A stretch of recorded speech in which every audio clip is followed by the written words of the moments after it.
Ya Ibu, selamat pagi dan shalom. Di sini saya akan membahas materi pertemuan kedua sampai pertemuan yang ketujuh. Yang pertama yaitu pertemuan kedua mengenai konsep dasar teologi. 1. Definisi ilmu teologi.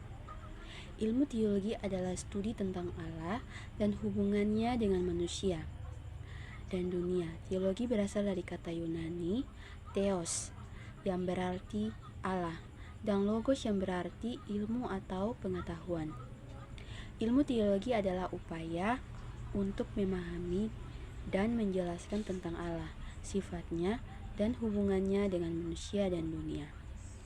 Yang kedua, perbedaan dan hubungan antara ilmu teologi dan ilmu religi. Ilmu teologi dan ilmu religi adalah dua konsep yang terkait tetapi berbeda. Ilmu religi adalah studi tentang agama dan kepercayaan, sedangkan ilmu teologi adalah studi tentang Allah dan hubungannya dengan manusia dan dunia. Perbedaan antara ilmu teologi dan ilmu religi. Ilmu teologi berfokus pada Allah dan hubungannya dengan manusia dan dunia, sedangkan ilmu religi fokus pada agama dan kepercayaan. Ilmu teologi lebih fokus pada aspek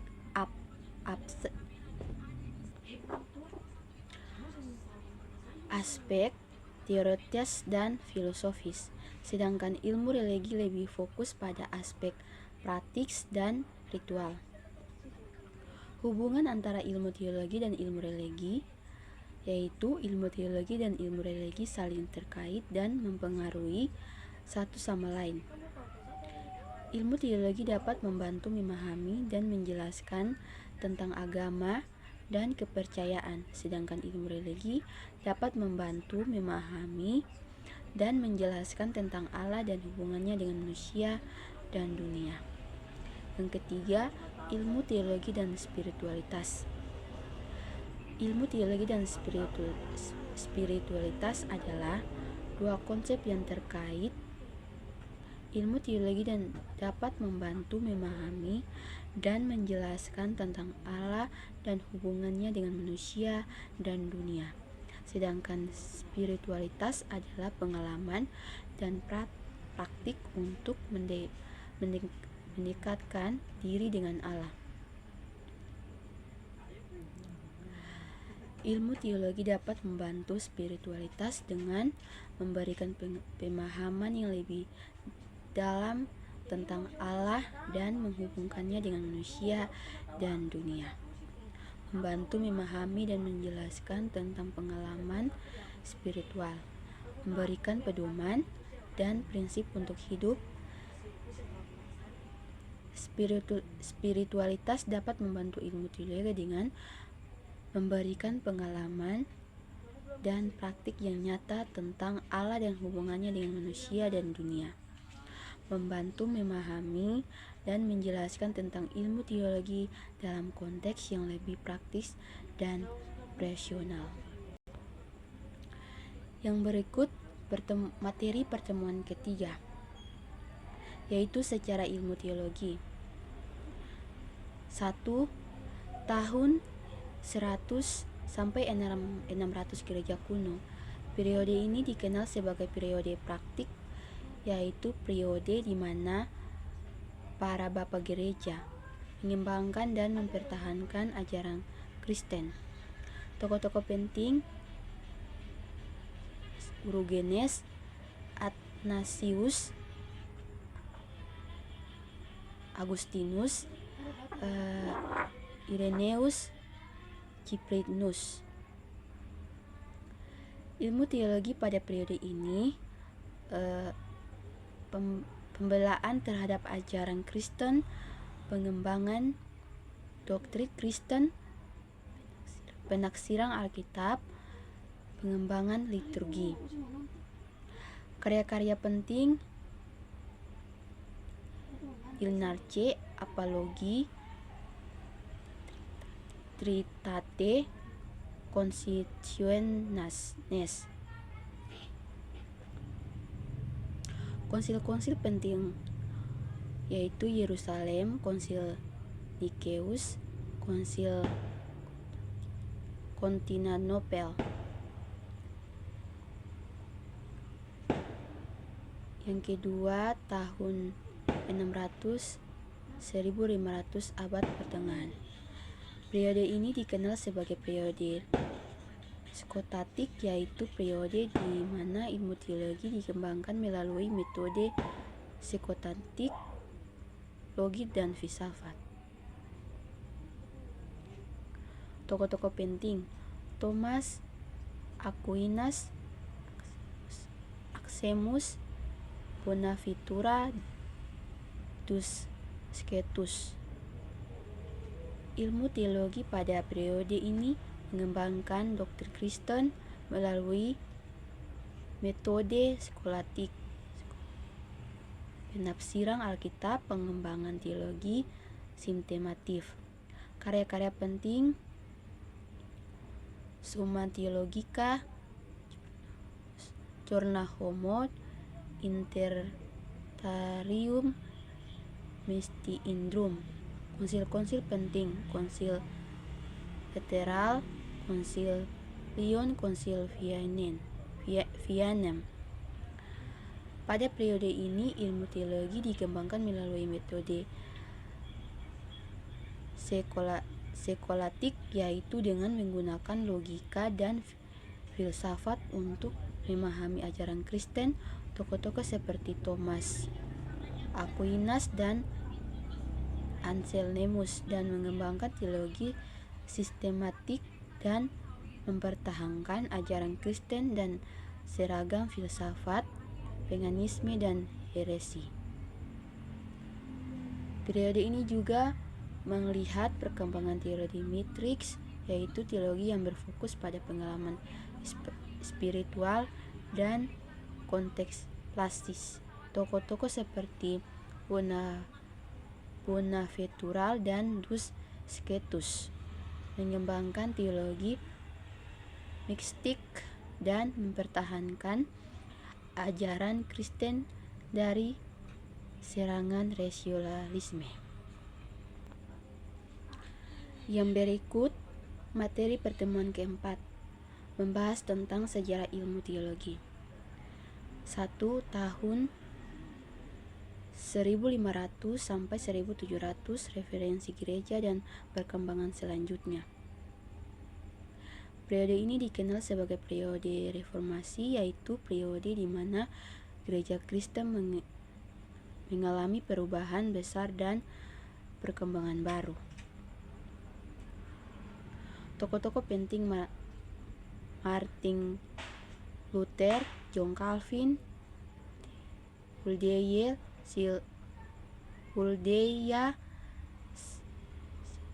Zwingli, Thomas Calmer. Ilmu teologi pada periode ini pembelaan terhadap ajaran Kristen, pengalaman doktrin Kristen, penafsiran Alkitab, pengembangan liturgi. Karya-karya penting: 95 tesis Martin Luther,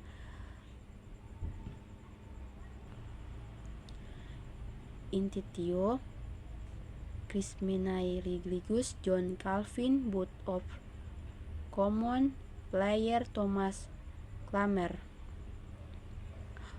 Konsil-konsil penting: Konsil Trento, Konsil Westminster.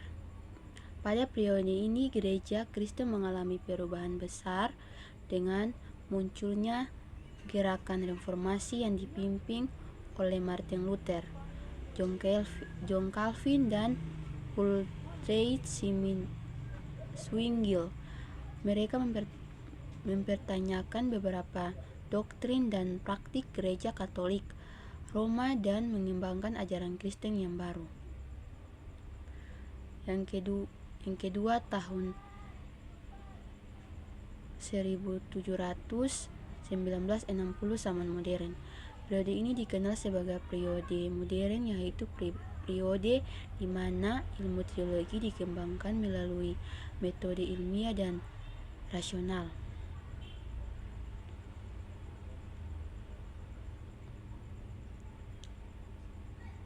Tokoh-tokoh penting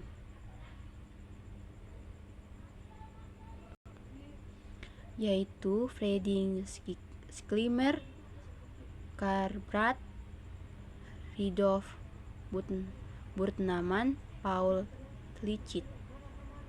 Ilmu teologi pada periode ini menggabungkan teologi liberal, penaksiran Alkitab, pengembangan teologi dialektif.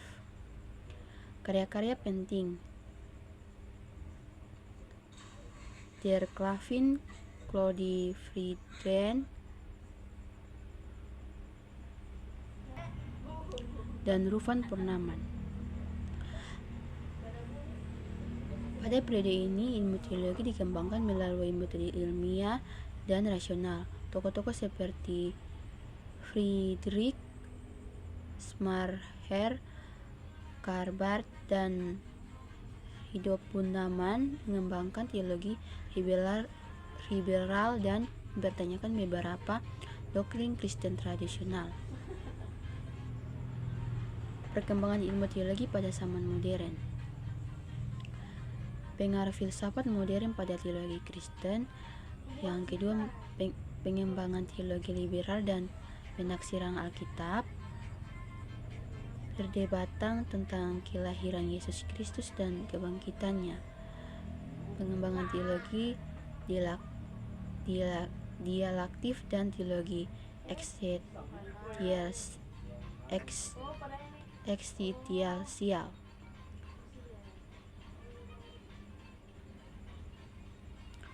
Konsil-konsil penting pada zaman modern.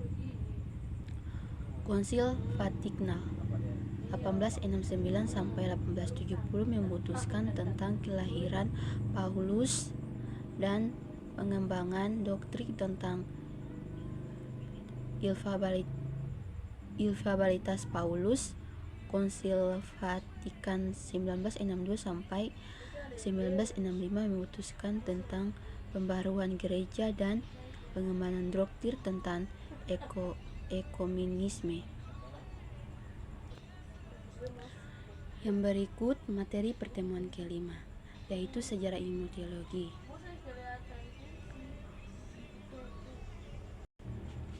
Yaitu 1 tahun 1960 hingga sekarang.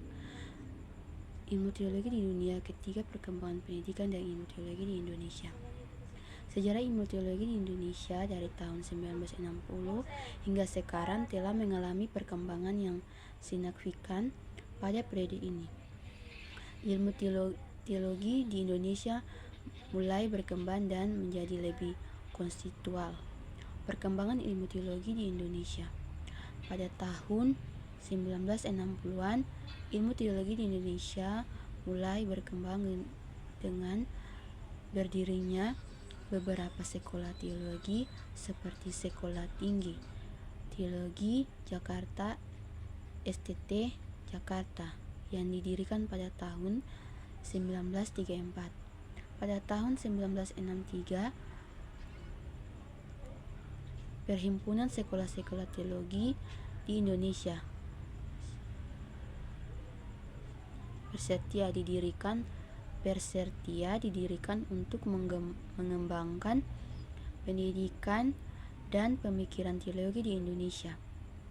Pada tahun 1970-an, ilmu teologi di Indonesia mulai berkembang dengan lebih fokus pada konteks lokal dan kebutuhan masyarakat Indonesia. Pada tahun 1980-an, ilmu teologi di Indonesia mulai berkembang dengan lebih fokus pada teologi kontekstual dan teologi pembebasan. Perkembangan pendidikan teologi di Indonesia. Pada tahun 1960-an, pendidikan teologi di Indonesia mulai berkembang dengan berdirinya beberapa sekolah teologi. Pada tahun 1970-an, pendidikan teologi di Indonesia mulai berkembang dengan lebih fokus pada konteks lokal dan kebutuhan masyarakat Indonesia. Dan pada tahun 1980-an, pendidikan teologi di Indonesia mulai berkembang dengan lebih fokus pada teologi kontekstual dan teologi pembebasan. Pada tahun 2000-an, pendidikan teologi di Indonesia mulai berkembang dengan lebih fokus pada teologi multikultural dan teologi kontekstual. Tantangan dan peluang. Tantangan kurangnya sumber daya kurangnya kesadaran dan pentingnya teologi, dan kurangnya dukungan dari gereja dan masyarakat. Peluang meningkatkan kesadaran akan pentingnya teologi, meningkatkan dukungan dari gereja dan masyarakat, dan meningkatkan kesempatan untuk mengembangkan teologi kontekstual dan teologi multikultural. Yang berikut materi ke-6. Secara ilmu teologi, 1. Perkembangan pendidikan dan ilmu teologi di Indonesia. Secara ilmu teologi di Indonesia, perkembangan pendidikan teologi di Indonesia. Pada tahun 1931, pemerintah kolonial Belanda mendirikan sekolah teologi di Bogor, Jawa Barat, yang kemudian dipindahkan ke Jakarta pada tahun 1934 dan menjadikan Sekolah Tinggi Teologi Jakarta (STT) Jakarta. Pada tahun 1950-an, beberapa gereja Kristen di Indonesia mulai mendirikan sekolah teologi mereka sendiri seperti Sekolah Tinggi Teologi Bandung (STTB) yang didirikan oleh Gereja Kristen Pasundan pada tahun 1954.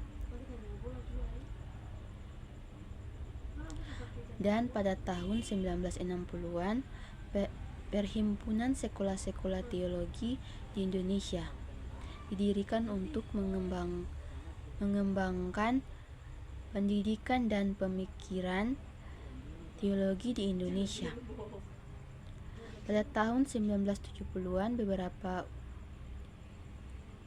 universitas Kristen di Indonesia mulai mendirikan fakultas teologi seperti Fakultas Teologi Universitas Kristen Indonesia (UKI) yang didirikan pada tahun 1972.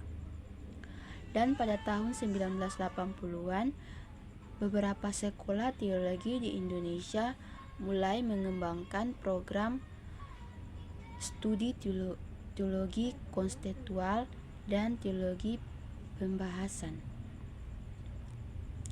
Pada tahun 2000-an, beberapa universitas Kristen di Indonesia mulai mengembangkan program studi teologi multikultural dan teologi kontekstual.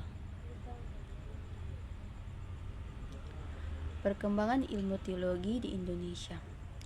Pada tahun 1960-an, ilmu teologi di Indonesia mulai berkembang dengan lebih fokus pada konteks lokal dan kebutuhan masyarakat Indonesia.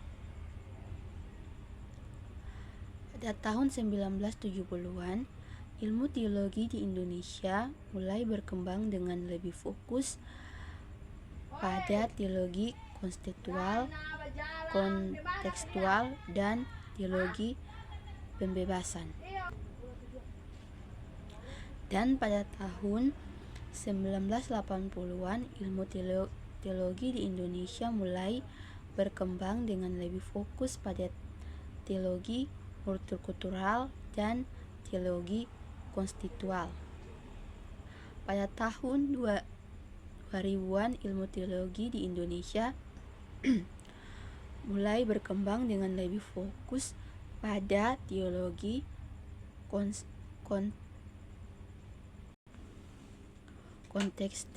kontekstual dan teologi multikultural. Yang berikut tokoh-tokoh penting dalam sejarah ilmu teologi di Indonesia.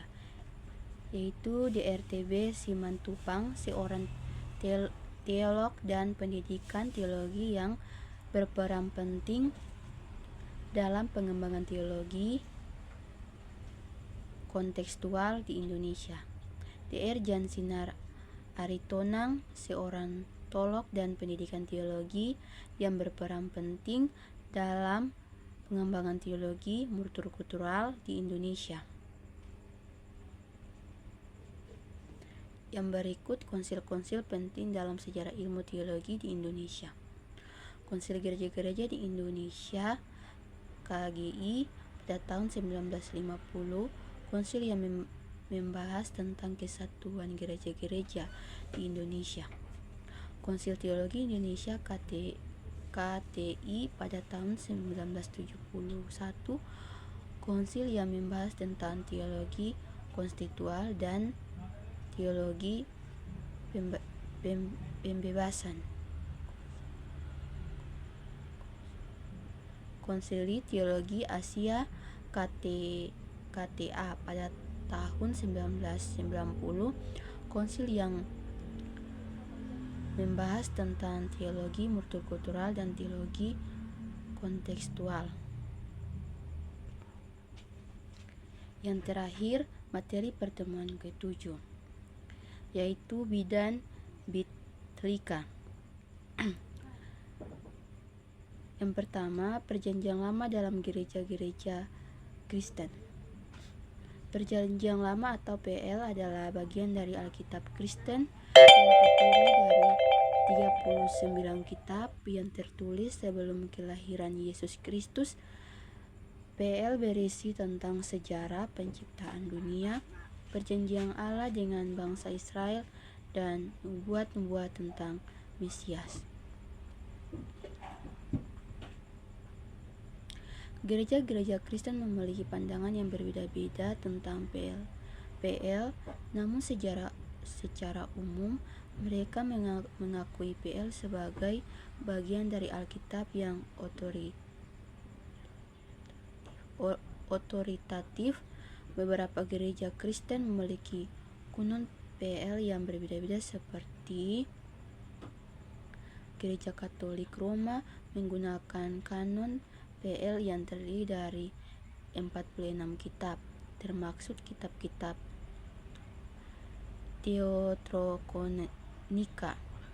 Gereja Protestan menggunakan kanon PL yang terdiri dari 39 kitab, tidak termaksud kitab-kitab Deuterononika.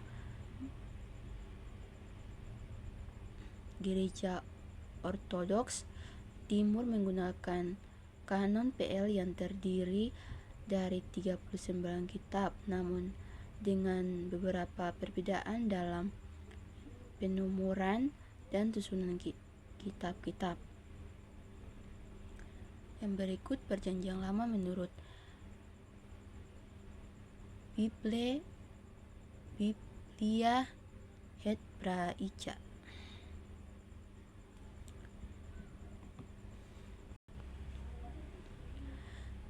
Biblia Hebraica atau BH adalah edisi kritis dan teks Ibrani Alkitab. Perjanjian Lama BH berisi teks Ibrani asli dari PL beserta catatan-catatan kritis dan variasi teks. BH digunakan oleh para sejarah Alkitab untuk mempelajari dan memahami teks asli PL. BH juga digunakan sebagai acuan untuk menerjemahkan PL ke dalam bahasa lain. Yang ketiga, kitab-kitab Deuterokanonika. Kitab-kitab Deuterokanonika adalah kitab-kitab yang termaksud dalam kanon Alkitab Katolik Roma, namun tidak termaksud dalam kanon Alkitab Protestan. Kitab-kitab Deuterokanonika terdiri dari Tobit, Yudik, Yudit, Makabai, Kebijaksanaan, Istrikha, Barukah, Surat Yeremia. Kitab-kitab Deuterononika berisi tentang sejarah, kebijaksanaan, dan ajaran moral. Kitab-kitab ini dianggap sebagai bagian dari Alkitab yang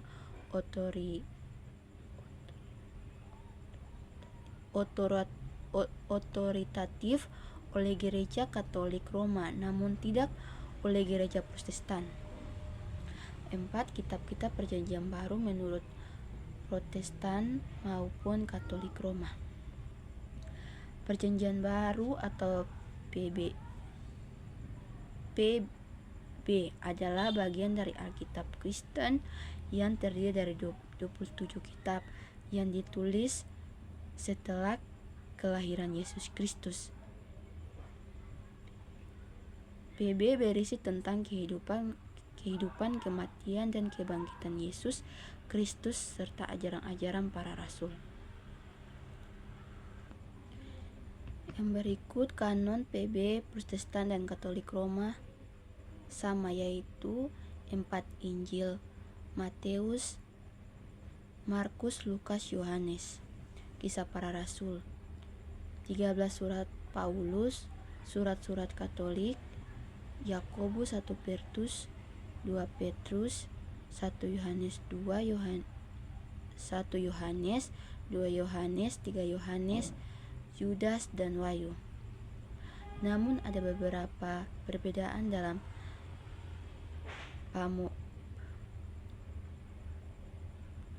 penomoran dan susunan kitab-kitab PB antara Protestan dan Katolik Roma.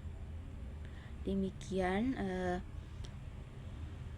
materi pertemuan kedua sampai pertemuan ke-7. Terima kasih.